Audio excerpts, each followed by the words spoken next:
back to Riding the Pine. This is our review of Game 6 of the 2020-21 Chicago Blackhawks season. Tonight, or earlier this morning, the Blackhawks picked up their second win of the season with a 6-2 victory over the Detroit Red Wings, taking their overall record to 2-3-1 on the season. But before we get into the actual review, please do me a really big favor and hit that like button and subscribe down below if you haven't already. Please also, if you have any thoughts on the game, please comment down below. We will definitely be engaging with those of you down in the comments section. And with that, let's just get right to the game tonight. I am flying solo. Obviously, the NFL playoffs are going on tonight. So this is probably going to be a quick review. I wanted to get this out today for all of you to see and listen to. And go Tampa Bay. I want to see Tom Brady get another shot at another Super Bowl. We don't know how much longer he's going to be. And obviously, I'm sure most Hawks fans will agree with this sentiment.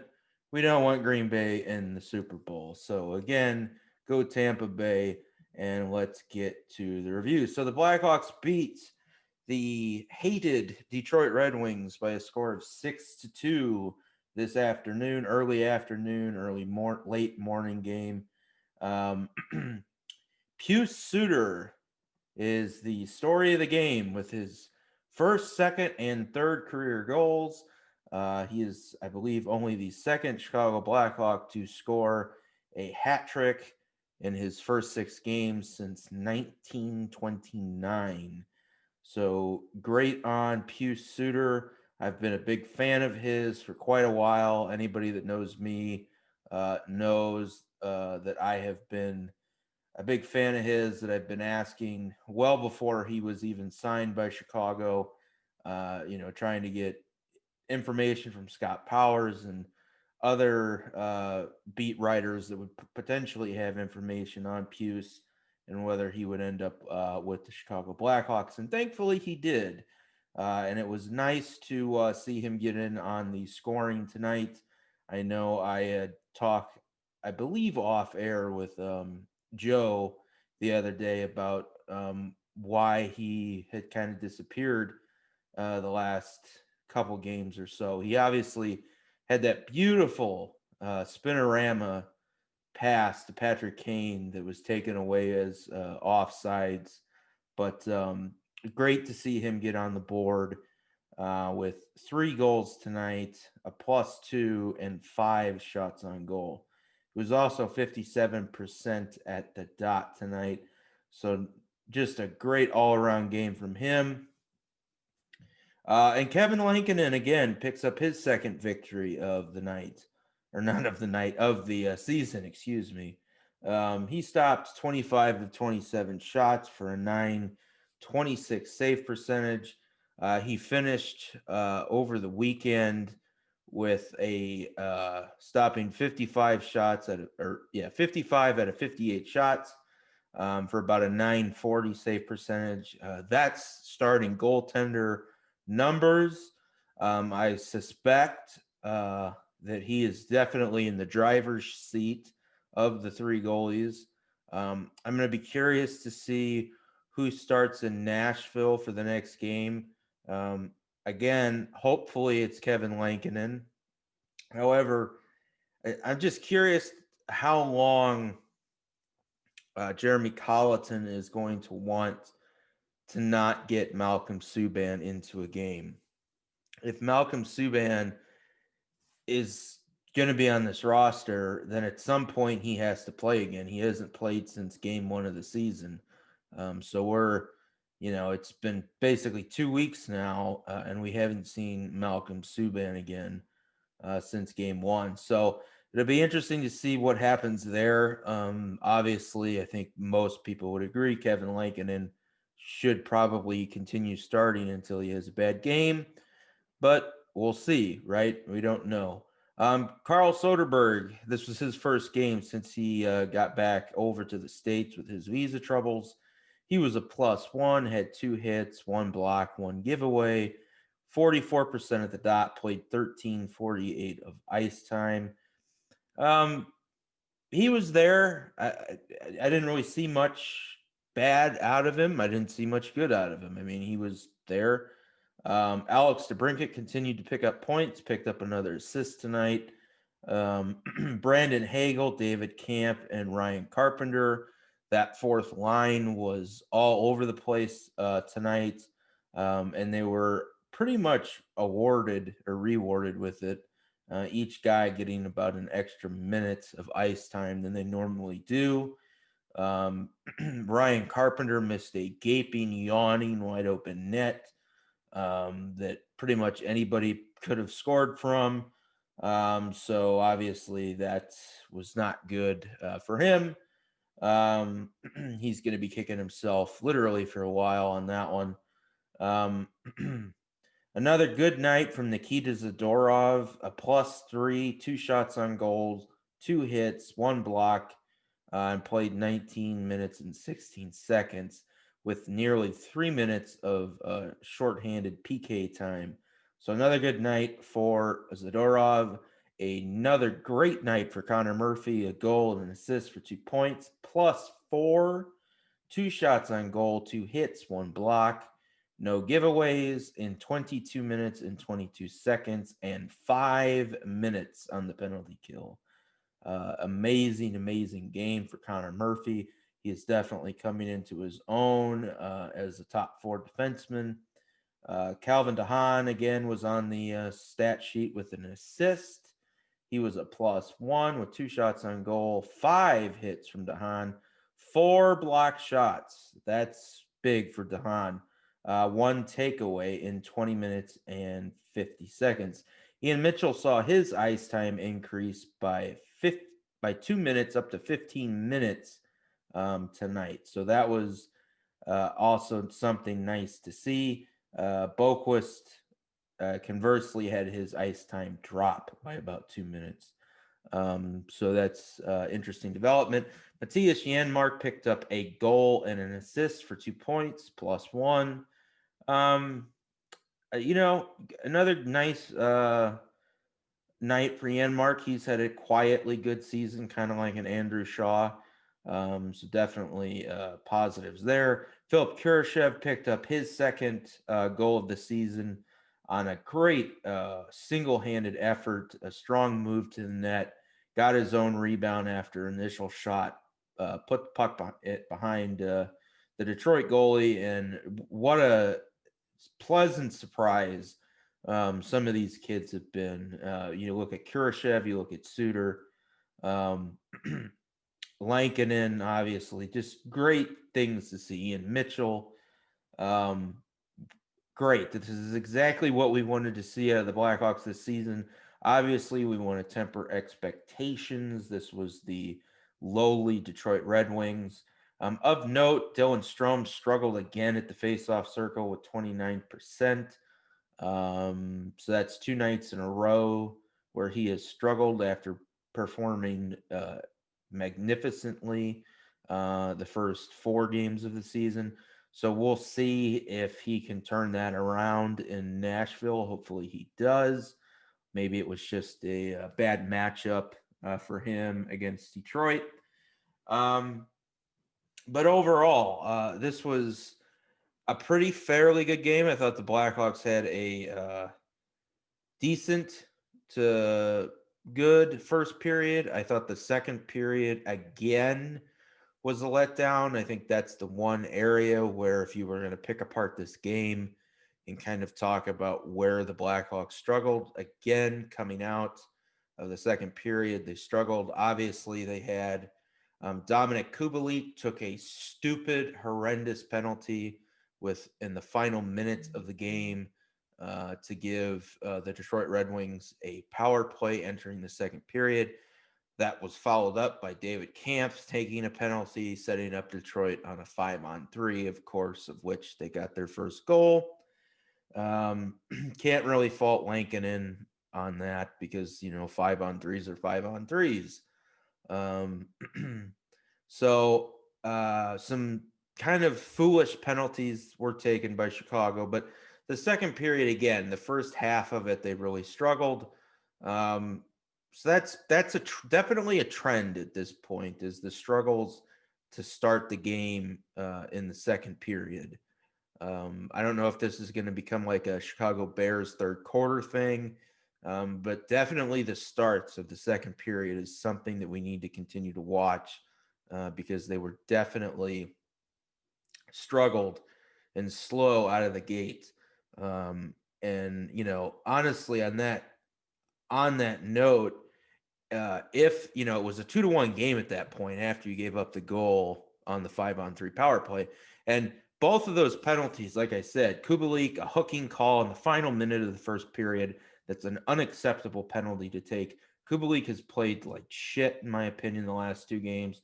A horrific turnover on Friday's game, a horrible penalty tonight. You look at Camp's penalty was horrible. Eddie Olczyk on the broadcast brought that up about the interference call early in the second period that put the Wings up on their 5-on-3. And, you just got to, like, 12 seconds into the game, into the second period, horrible, just awful. There's no reason for that. And Camp is one of your better penalty killers, so that hurts. So, that's something that needs to be cleaned up. Patrick Kane, obviously, 2 assists tonight, was +3. And really, his ice time was down because of how well the rest of the lineup played. He only played 17 minutes tonight. So that's something that you like to see. You're keeping your players fresh. But overall, a great game by the Blackhawks, a 6-2 win. Like I said, Philip Kurashev got his second goal of the season. Pius Suter got his first 3 goals of the season, the first 3 goals of his career. Hat trick to boot, his first hat trick. Connor Murphy eclipsed 100 points in his NHL career tonight as well. So a lot of great things to talk about tonight. Blackhawks scored on the power play again. They've scored, I believe, in all 6 games now on the power play. That is something that is excellent to see. Hopefully it continues.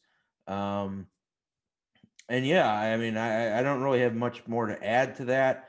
Looking forward to the game that's coming up, the series in Nashville. That should be an interesting series, I think, for the Hawks. So the Hawks are 2-0-1 in their last 3 games since Lankinen has taken over the net.